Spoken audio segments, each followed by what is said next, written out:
Welcome into Facebook Live episode 129. Josh Steinmetz and Eric Trimble here. Yep. Welcome, guys. It says Josh and Aaron. So Aaron didn't make it. He's out doing something, so I'm stepping in. But excited. We got a big day. And Diesel S10, we finally just made it first diesel to make a 3-second pass. So we're really excited down here. Congratulations to Fire Park, the whole team. Tell us how it feels, man. It's amazing. Super accomplishment for our team. A lot of hard work that went into this. You know, it's something that we've been chasing for a year and a half to try to get this truck in the threes. And every time you go deeper in the fours, it seems like it's so close, but yet so far away.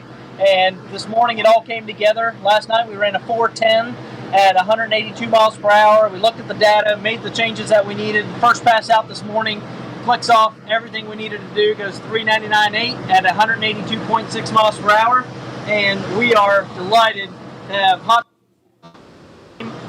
put this D&J Executioner all built in aluminum Cummins into the 3-second zone. And it is an accomplishment for the diesel world today, and we're glad that our team could be a part of it. Yeah, and it's a big team too. I mean, we could probably pull extra G in maybe. Yeah. But it's we just did a great video with Drew on the Executioner and the whole history behind this. We're proud to be part of this history, but really, like Levon said, this is big for the diesel industry as a whole. So come on in here. Let's talk to Lynn. Come on, buddy. You gotta go loud. Tell us how it feels, man. It feels awesome. It's been a roller coaster this week. Yesterday was rough.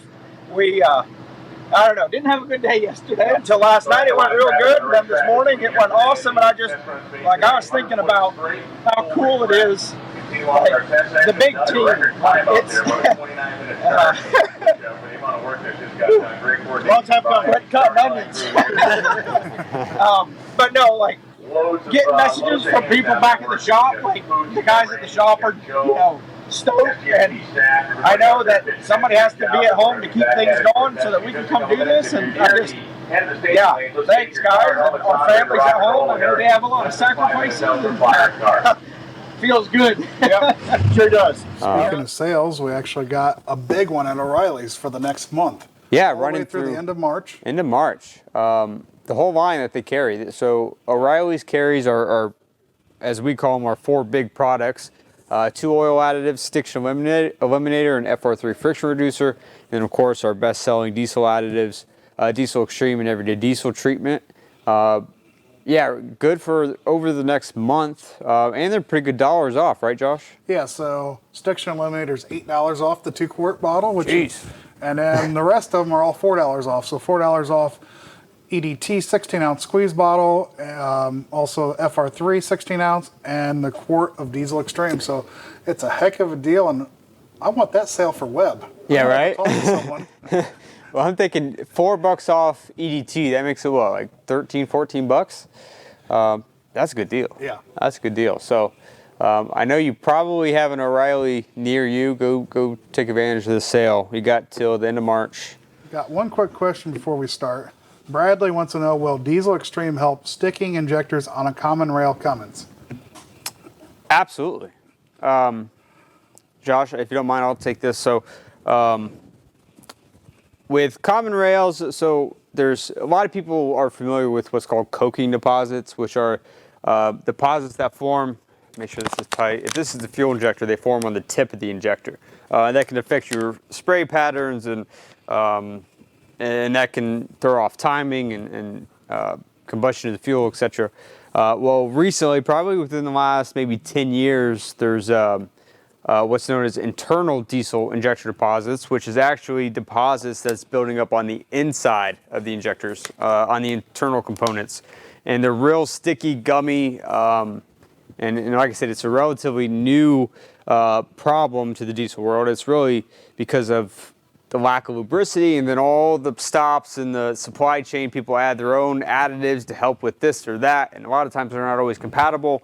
So that's how these new deposits come about. So they will. So let's talk a little bit about what we're wanting to really feature on, which is FR3, our oil additive. Mm-hmm. Well, one of our oil additives, I should say. Yes. Well, we got a list of canned questions here. Let's see if you know what they are, Josh. What is FR3? It is a super oil additive, basically. You're right. What it is actually helps fortify the oil. So it's fully synthetic. Mm-hmm.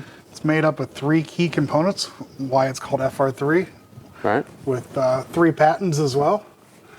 And it uses a nanocarbon to help fill in the asperities in metal, I should say.